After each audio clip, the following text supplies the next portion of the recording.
nice little cheesy top on it. Cheesy top, like with red beards.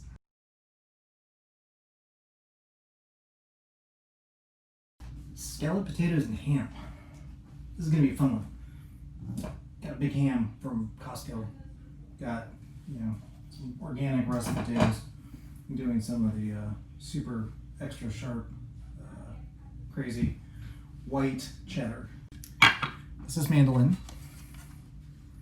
This is a mandolin. But this is how we're going to get the potatoes. We're just gonna run them along here. It's gonna make thin little slices. We're going to put them in our usual bowl of water. So scalloped potatoes are thinly sliced discs, like thicker than potato chips. They are layered in with bits of ham and cheese, and sometimes we use a little bit of flour to thicken it, but I think we're going to be using a heavy enough cream that we don't need to worry about that as a thickening agent. This is the guard that you put on top of the food. It's got little arrows on it. Yeah, it's got little arrows right there. I'm not going to worry about my fingers just yet, because I don't have to. Also, I'm not left-handed. Let's see the size of this. So these are okay. They're, 1/8 of an inch, 1/16 of an inch. I think that's a pretty good size. There's a control on the back here. This one adjusts the blade. This one adjusts the ramp to the blade, so you can make it a little thicker, which is what I'm going to do. And then this is a very fast, easy way to get through a lot of volume. So as you can see, half a potato, pretty quick. And because I'm right-handed, I'm flipping it around.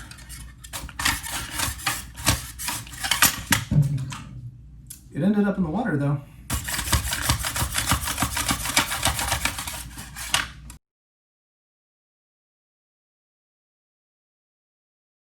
Got a few trapped under there. Now I'm just going to give it a quick rinse just to get the starch off. So for cheese, we use a box grater. So just going to cut into the cheese here. This is the sharpest darn cheese. So I'm going right on to paper towel. The reason is that I can lift it up, move it around, just carry it like a little sack of cheese. It could also be put into a bowl. You're in this dish because it's the middle of winter. It gets dark at 5, and you absolutely love just some homey, tasty, yummy, what's other words for it? I don't know. The ham. The ham. It's a big ham, right? So we do want to cut against the grain, which is generally going kind of all over the place, a little bit like a tri-tip where it changes grain structure. I'm probably going to take this off, and then for the sake of being able to bag it in a Ziploc and freeze what I can't use, because I'm not going to be able to use all this, I'm going to do that. I'm going to do those two. I'm going to use this. Yeah, I'm using this. So for this particular dish, it's nothing special. I don't want pieces that are super, super thick, because then it makes the whole thing kind of bumpy and ungainly.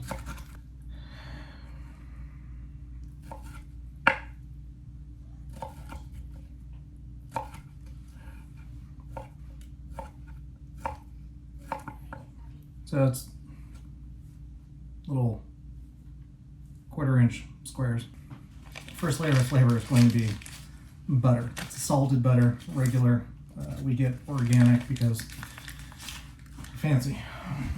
And this is to help make noise. The idea behind butter in the pan is stuff won't stick to it. So from here, I'm going to dump out my water and try and keep the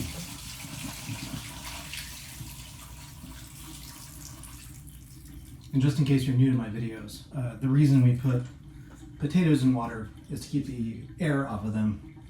It also rinses off some of the extra starch. So then we're just going to layer them in. Again, this is a simple dish. So we build layers. I'm going to use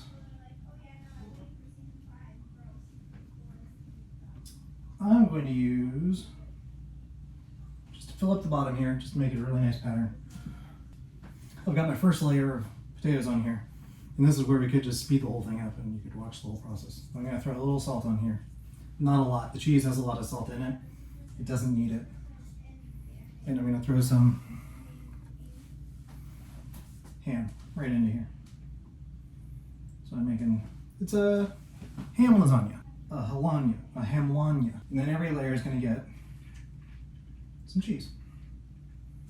And then we start layering in. Some people use chicken stock in here for added flavor as well. I don't. I also am not putting in garlic this time. I usually do, but I think everyone who's been watching my cooking videos is sick of watching me cut garlic. Because that really does seem to be the entire first part of any video was, on James, I cut garlic. A lot of it. I don't know why. I'm going to use a little, use white pepper. And you can use any kind of pepper you want. You can make this as spicy as you want. You could do crushed pepper in here. I'm making this for some relatively basic people today. So your order of operations, cheese and ham, doesn't really matter. So we're, oh, hi. Hey, good to see you. What, ham? Ham, lots of ham. So we're over here, and we're putting, there's flavor on every level. It's delicious. It's just fatty. Your body craves just about everything in this at some point. Salt, fat, starchy sugar, potatoes. I would be mindful if you were diabetic. So as you can see, I don't know if we can see this because the fisheye lens here, but I want to push it down and try to get it even because the sides are dipping and the center is kind of bulging as it would. It will compress when it cooks too because all the potatoes will. You do have to be careful of overfilling it with any kind of liquid. If there's too much liquid in the pan, it will find a way out, and that's usually over the sides and into the bottom of your oven. So I don't recommend that. What I do recommend, it's in black, white pepper. Actually, one of the only reasons, white pepper does have a very unique flavor that is peppery but different. But in cream sauces and cream dishes, of which this is, I tend to use white pepper. That way you're not adding little black specks. It doesn't look like somebody got dirt in your food. Okay, so it's here, salted thing. So my mother made this with flour. You can use cornstarch, but with the whipping cream, you don't really need a thickening agent. Water will come out of the potatoes as they cook, adding liquid to the dish, reducing the volume in the dish. I don't want to go over the top. I am going to cover it with foil. And I'm going to put it in a 350 to 375 degree oven for a little over an hour. And like everything else that I make, the whole reason I'm doing these is to give lessons about how things work. It's done when it's done. Ovens vary in temperature. Ovens vary in air circulation. So you don't necessarily have the exact same oven I do. Perfect coverage all the way around. So from here, we just take the rest of our cheese, and we're just going to do this. It's going to create a nice little cheesy top on it. Cheesy top, like with red beards.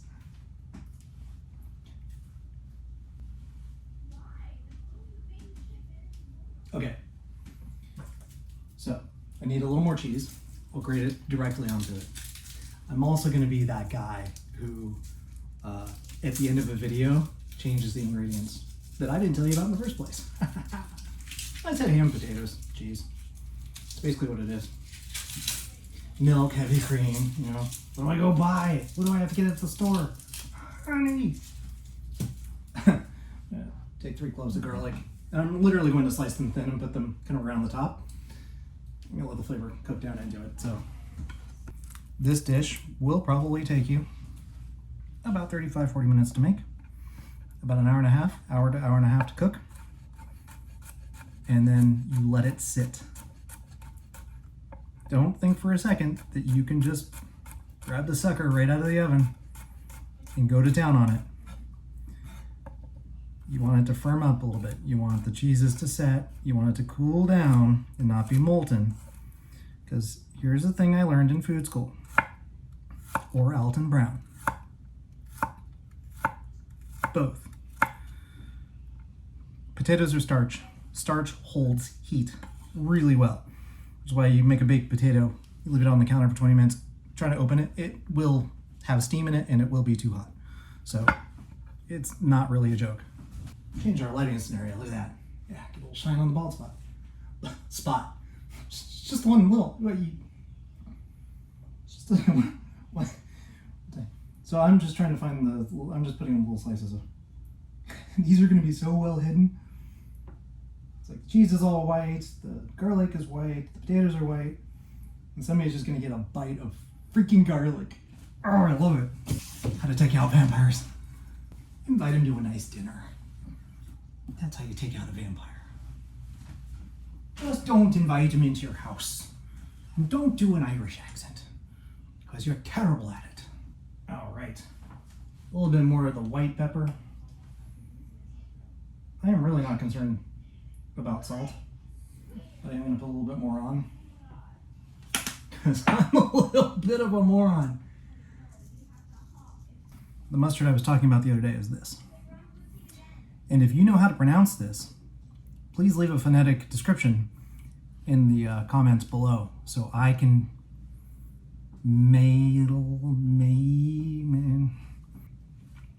half and half. Heavy whipping cream. Some of this, a little bit more of this.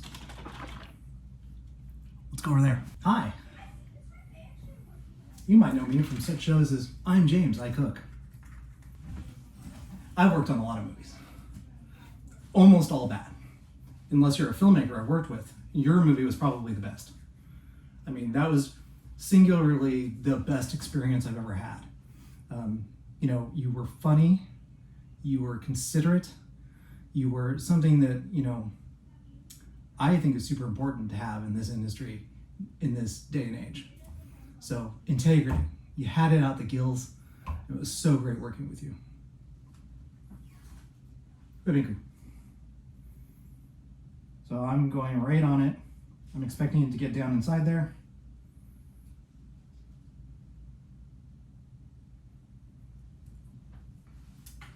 Stopping with the whipping cream. How much did I use? I used a little less than a cup, I think. These are all unopened. And then here, I'm gonna do some half and half just to get the balance of it. And if you do too much, as the top sinks down, the liquid comes up the sides. If the oven is too hot as well, it will bubble and boil. You cover this with foil. Boil and foil. Okay. What do we got? So, from the side view, get about that much liquid in it. Once the cheese melts, everything else, potatoes flatten out.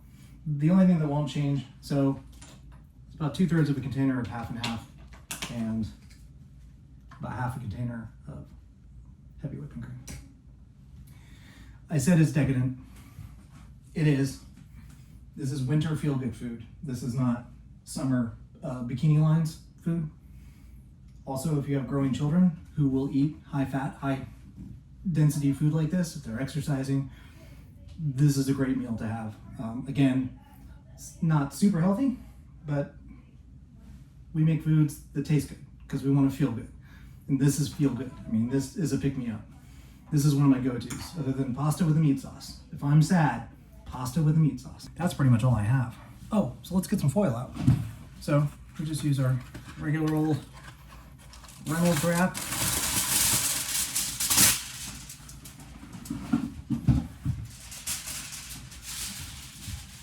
There are some arguments that you could poke some holes in the top to release the steam to keep it from building up and causing a problem. I haven't been. Oven. 350.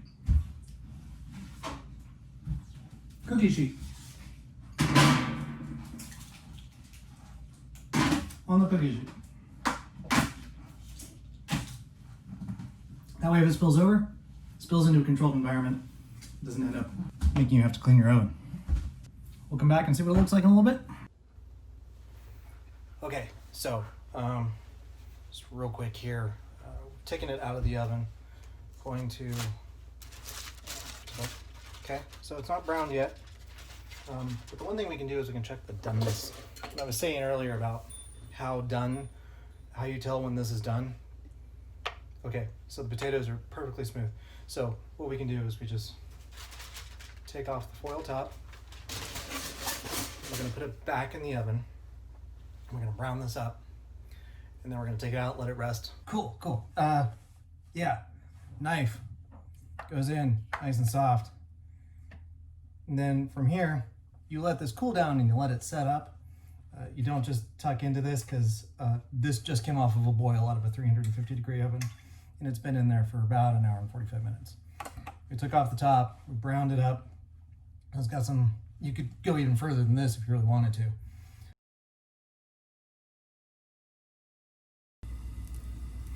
I could plate it and pretend like I'm gonna eat it.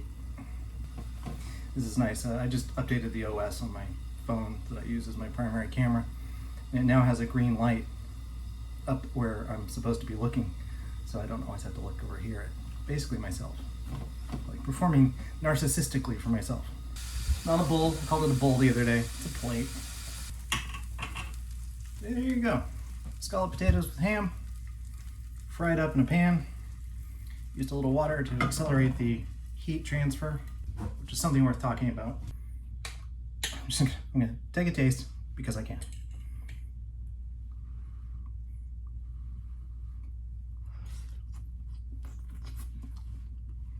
I'm gonna take a second taste. So I feel like the way the first one got into my mouth was a little ungainly. So you should like and subscribe. You should mostly subscribe. You, the green dot. I know you. I've been you. Okay, less ungainly.